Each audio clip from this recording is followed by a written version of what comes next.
Vive la era moderna, momentos cruciales en la historia, por Gerald Weston. La tormenta perfecta del petróleo.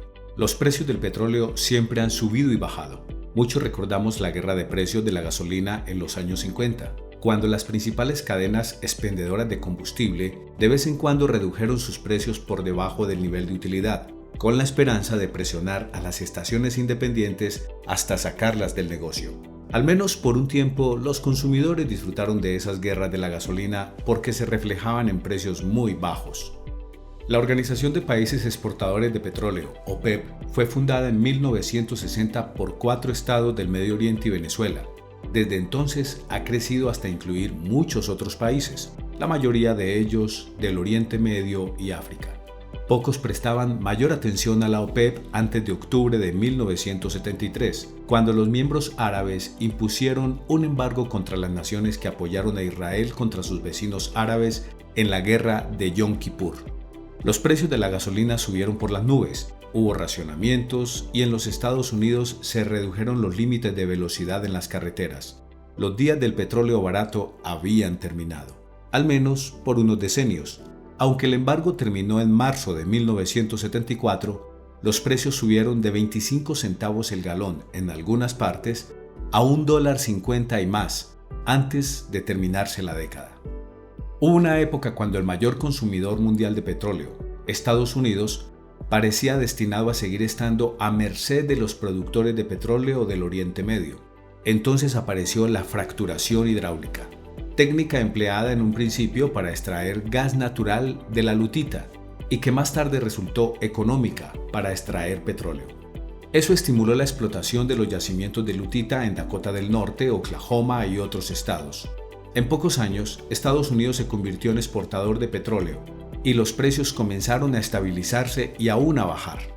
Esto significó la presencia de otro gran competidor en el mercado, y los demás países productores de petróleo querían ver desaparecer la fracturación.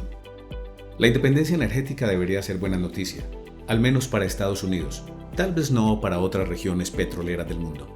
Pero entonces el cisne negro del coronavirus reemplazó al oro negro como motivo de preocupación para la industria. Los aviones dejaron de volar, la gente dejó de conducir. Los grandes productores de petróleo, Arabia Saudita y Rusia, vieron evaporar sus ingresos y se lanzaron a una guerra del petróleo, la cual redujo los precios a tal punto que, por un corto tiempo en abril de 2020, las ventas a futuro entraron en territorio negativo, es decir, se pagaba por recibirlo. Así informó la revista Forbes el efecto de las ventas a futuro negativas, abro comillas. Un contrato de ventas a futuro de petróleo estipula la compra de 1,000 barriles de petróleo con un precio negativo de menos 40 centavos, lo que significa que teóricamente se recibiría el derecho a 1,000 barriles de petróleo junto con un pago de $40,000. Si lo convertimos a galones, se podría recibir aproximadamente 42,000 galones de crudo junto con un pago de $40,000, además del petróleo. Piénselo. Por cada galón de crudo que uno compre, puede recibir el petróleo y también $1. Pero hay una condición, solamente si puede almacenarlo oficialmente en alguna parte, cierro comillas. Forbes.com, 21 de abril de 2020. En un boletín noticioso fechado el 23 de abril de 2020, el perito financiero Dr. Martin Weiss explicó, abro comillas, los productores de petróleo tenían que pagar 40,32 centavos por barril para que alguien se lo comprara. El petróleo quedó reducido en un instante a pura basura tóxica, una sustancia que ni siquiera los recogedores de basura la llevaban sin una enorme propina, cierro comillas. La pregunta que nos debemos hacer.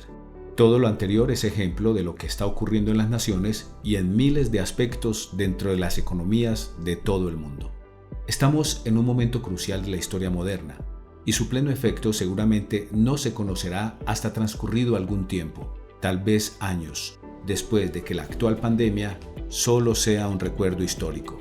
De muchas maneras, en marzo de 2020 convergieron y cayeron sobre el mundo tormentas perfectas y un cisne negro. Al respecto, queda pendiente una pregunta: ¿por qué Dios permite tanto sufrimiento si es un Dios de amor? Muchos teólogos levantan las manos con desconcierto y batallan en busca de respuestas, pero hay una explicación muy clara. El mundo ha entrado en un periodo de gran rebeldía contra nuestro Creador. La humanidad en general nunca ha respetado a aquel que nos hizo. La gran mayoría ha expresado su desdén por él. Muchos han negado su existencia y hasta se burla de quienes sí creen. Y tristemente, muchos que dicen conocerlo no lo conocen de verdad, ya que como nos dice el apóstol Juan, en esto sabemos que nosotros le conocemos, si guardamos sus mandamientos. El que dice, yo le conozco y no guarda sus mandamientos, el tal es mentiroso y la verdad no está en él. Primera de Juan capítulo 2 versículos 3 y 4. Luego el apóstol nos dice qué es el pecado. Todo aquel que comete pecado infringe también la ley, pues el pecado es infracción de la ley. Primera de Juan capítulo 3 versículo 4. Y aclara que los mandamientos de Dios no son una carga. Este es el amor a Dios, que guardemos sus mandamientos, y sus mandamientos no son gravosos. Primera de Juan capítulo 5 versículo 3. Hasta cierto punto nos dejan libertad para actuar conforme a nuestra voluntad y permite que nos corrijan las consecuencias naturales de nuestras decisiones. Tu maldad te castigará y tus rebeldías te condenarán. Sabe pues y ve cuán malo y amargo es el haber dejado al Eterno tu Dios y faltar mi temor en ti, dice el Señor Eterno de los ejércitos. Jeremías capítulo 2 versículo 19. Pero la historia bíblica también muestra que cuando un pueblo cae hasta cierto grado de inmoralidad y rebeldía contra Dios y sus leyes, Él interviene. Tenemos el ejemplo del diluvio. Vio el Eterno que la maldad de los hombres era mucha en la tierra y que todo designio de los pensamientos del corazón de ellos era de continuo solamente el mal. Génesis capítulo 6 versículo 5. Tenemos el ejemplo de la destrucción de Sodoma y Gomorra. El Eterno hizo llover sobre Sodoma y sobre Gomorra azufre y fuego de parte del Eterno desde los cielos. Génesis capítulo 19 versículo 24. Y sabemos que Dios no permitió que los descendientes de Abraham reemplazaran a los pueblos paganos de la tierra prometida hasta generaciones más adelante, porque aún no ha llegado a su colmo la maldad del amorreo. Génesis capítulo 15 versículo 16. No hay que confundir la paciencia de Dios con la tolerancia de Dios. Vista tanta arrogancia contra nuestro Creador, no nos sorprendamos cuando llegue la próxima combinación de tormenta perfecta y cisne negro. Nos ha dado la señal de advertencia. Este no es el fin. Las cosas han de empeorar mucho antes de que aprendamos la lección. Entendamos que si no hay arrepentimiento y cambio de nuestra parte, el futuro traerá calamidades aún mayores. No obstante, llegará el día en que aquel que fue crucificado nos salvará de nuestra propia rebeldía y establecerá su reino aquí en la tierra. En los días de estos reyes, el Dios del cielo levantará un reino que no será jamás destruido. Daniel capítulo 2 versículo 44. Y el Eterno será rey sobre toda la tierra, y todos los que sobrevivieren de las naciones que vinieron contra Jerusalén subirán de año en año para adorar al rey. Zacarías capítulo 14 versículo 9 y 16.